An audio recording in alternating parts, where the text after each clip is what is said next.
Hey guys, it's Boysen Hodgson.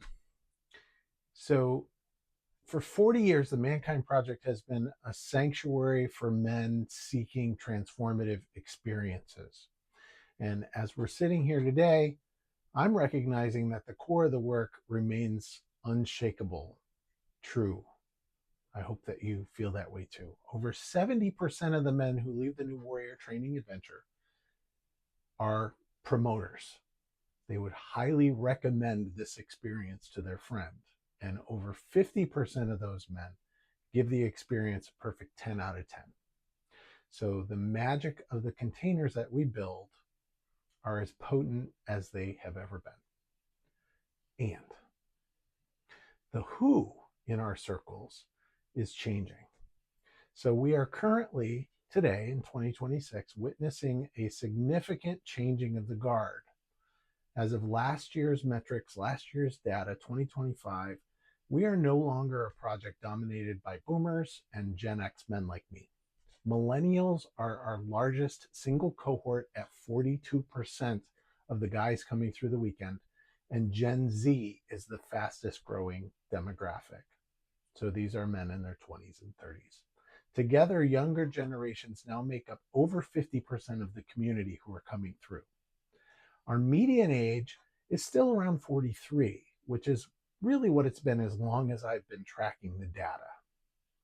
And our default user is a man in his 40s, someone who is often very time poor, responsibility heavy, and looking for practical, results oriented transformation and connection. And if you haven't noticed, the realities that we're living in today have changed a lot for men in their 40s. This shift brings new opportunities for us, and it also brings new requests for us for cultural evolution. Younger men aren't asking us to water down the work, quite the contrary, they're asking us to deepen the work.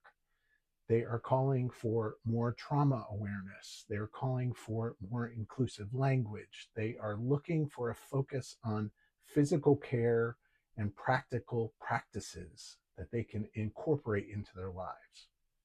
We've also seen a clear trend regarding psychological safety. You've probably noticed that a lot of the men who are coming to us have more emotional vocabulary than men did, say, when I went through the weekend in 2004. And they're specifically moving toward more informed consent and choice to ensure that they are able to stay present for the deep emotional work and the labor that we are asking from them. So, our mission today is to bridge the wisdom of our 40 years of eldership with the curiosity of these new adventurers. We aren't here to lose our roots by any means, but we are here to ensure that the NWTA remains accessible and available for the next 40 years. So in this Elder Cafe, I'm going to take you through some of the data here on the screen from the last few years. And I will also take you through some of the cultural trends, some of the things that I'm tracking out there.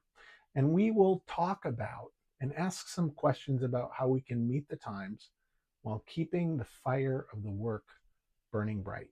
So I hope you join me on Saturday.